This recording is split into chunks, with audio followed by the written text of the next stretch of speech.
안녕하세요. 피그마이온입니다.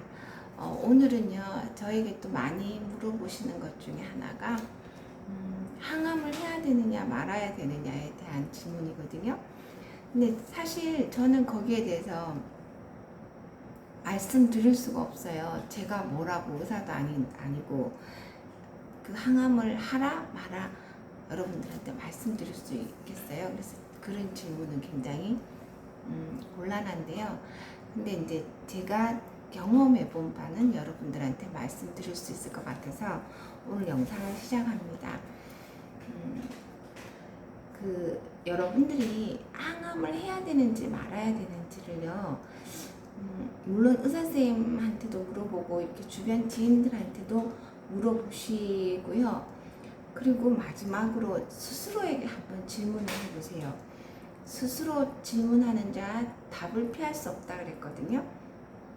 그러면 내가 어떻게 알고 나한테 질문해서 답을 얻지? 라고 생각하실 수 있겠지만 이런 거죠.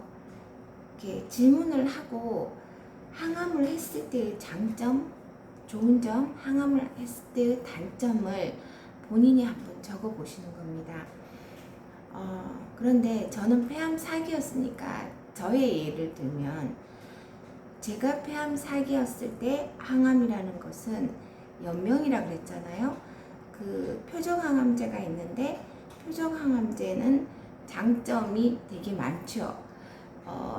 일단 그 후유증, 그 부작용이 표준항암제에 비해서 훨씬 적고 그런데 우리가 잘못 알고 있는 게 부작용이 전혀 없고 암만 공격한다라고 생각하시는 분들 많은데 그렇지 않아요. 부작용 많습니다. 적다는 거거든요. 그리고 이 표적항암제의 단점이 그 내성이 온다라는 거예요.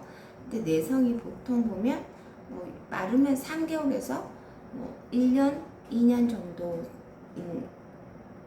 늦으면 1년, 2년 정도 항암제를 쓰실 수 있고 내성이 오고 나면 다음 항암제가 있으면 다행히 저처럼 폐암은 이렇게 많은 사람들이 걸린 사람들이 많기 때문에 그 개발되어 있는 항암제가 많아요.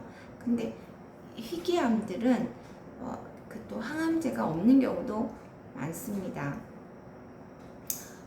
육종암 이런 거는 항암제가 제가 없다고 들었거든요. 그래서 다른 암에 쓰이는 개발된 항암제를 처방을 받아서 경과를 보는 경우도 있어요. 여튼 그 항암제의 그 내성은 어느 정도, 보통 사람들이 얼마 정도 오는지, 그 다음에 부작용은 어떤지를 한번 고민해 보시고 이 항암제가 나에게 주는 도움, 장점들을 쭉 적어 보시고요. 일단 그 부분에서는 그냥 적지 말고 공부를 해 보시는 겁니다.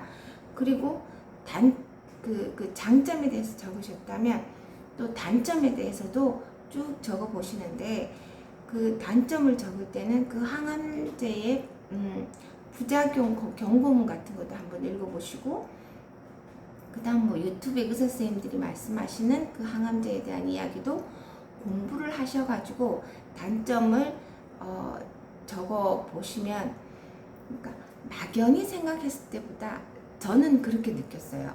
항암제가 그 연명을 해주는 기간이 길지 않구나라는 거를 저는 그때 알았거든요. 그러니까 여러분들도 내 항암제가, 제가 여러분들이 어떤 항암제를 처방을 받았는지를 전혀 모르잖아요. 적어보시고 이게 항암을 했을 때의 장점이 51이고 단점이 49다 그러면 항암을 해야 되겠죠. 그런데 내가 쭉 스스로 이렇게 다 적어놓고 한번 명상을 하듯이 자신한테 고요히 머물면서 스스로의 그 마음의 신호등이라고 제가 말씀드리는데 마음의 신호등을 켰을 때요. 뭔가 내가 꼭 항암을 해야지 편안할 것 같은 항암을 하고 해야 마음이 안정될 것 같으면 그게 이제 항암 쪽에 초록불인 거죠. 그러면 항암을 하시는 게 맞다고 저는 생각하고요. 이렇게 쭉 내가 공부를 해서 장점과 단점을 비교를 했는데 이 항암이 별로고 이렇게 항암을 해서 부작용을 겪어가면서 6주에서 뭐 3개월 더 사는 게 의미가 있을까? 물론 제가 사기암을 예를 드는 겁니다.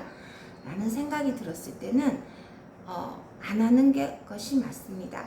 그러면 또 하나 질문하시는 분들이 계세요. 가족들이 반대를 한다 그러는데 저는 본인이 여기에 대해서 충분히 공부를 해서 이러이러한 장점이 있고 이러한 단점이 있으니 나는 이렇게 선택을 하겠다라고 설득을 하면 가족들이 반대하는 게 달라질 것 같아요. 그런데 막연히 의사 선생님이 하라고 그랬고 그 다음에 나는 어떻게 해야 될지 모르겠는데 가족들이 이러니 해야 되겠다라는 이런 식으로의 판단은 옳지 않다는 생각이 듭니다. 그리고 제가 정말 중요하다는 생각하는 문구가 있는데요. 지식이 없는 사람은 선하지 않다는 겁니다. 그냥 남들이 하니까 그리고 병원을 다니고 항암을 하는 게 내가 돈을 쓰고 뭔가 최선을 다하는 듯한 그런 느낌이라서 항암을 권하신다는 건 정말 위험한 일이거든요. 특히 저는 그 말기암인데요. 병원에서도 더 이상 쓸 항암이 없다라고 하는데 뭐라도 하게 해달라고 애원하시는 분들 많이 봤어요. 그러면 그렇게 애원을 하니까 병원에서는 해줍니다. 이 약도 한번 써보라고. 그리고 뭐 임상약 같은 것도 결과가 어떻게 될지 모르나 내가 마루타가 되는 경우도 있고 그 항암제로 수명이 단축되시는 분들도 저의 긴 5년여간의 그 암 환자 생활에서 많이 봤거든요. 특히 저는 요양병원 생활을 많이 했으니까. 그래서 그 판단을요 그냥 무조건 내 몸을 남한테 내어 맡기지 마시고 스스로의 장점과 단점을 한번 깊이 고민해 보시고 공부해 보시라는 겁니다. 공부 어렵지 않잖아요. 요즘 유튜브도 있고 그 인터넷에서도 자료가 되게 많으니 그렇게 해서 고요히 자신만의 생각에서 머물러서 나는 항암하는 게 편하겠다라는 생각이 들어서 항암 선택을 할 수도 있고 아니야 나는 그냥 항암하지 않고 그렇지만 포기하라는 말씀은 아닌 거 아시죠? 항암을 하지 않는다고 해서 내가 삶을 포기하는 것이 아니라 또 다른 대체의학이나 자연 치유 방법으로 한번 부작용을 줄여가면서 열심히 해보겠다 라고 판단을 하시거나는 본인의 몫이고요. 그러면 결정을 해서 선택을 했잖아요. 그러면 항암을 선택하셨다 그러면 더 이상 뒤를 돌아보지 마시고 그 항암을 믿고 이게 나를 낫겠다라는 생각으로 쭉 하셔야죠. 또 항암을 하시면서 이게 맞나?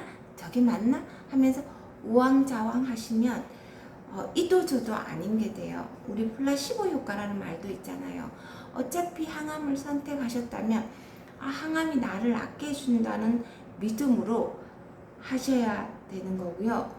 또 항암을 선택하지 않고 내가 대체요법과 자연 치유로 내 몸을 한번 살려보겠다라고 결심을 하셨다면 또 항암에 대한 미련을 두지 말고 거기에 몰입하셔서 올인하시고 최선을 다하시라는 겁니다. 그렇게 해서 나아가시는 것이 현명하다고 생각하고 그것이 제가 여러분들한테 드릴 수 있는 항암을 해야 될까요? 말아야 될까요?에 대한 답입니다. 오늘 영상은 여기까지입니다. 감사합니다.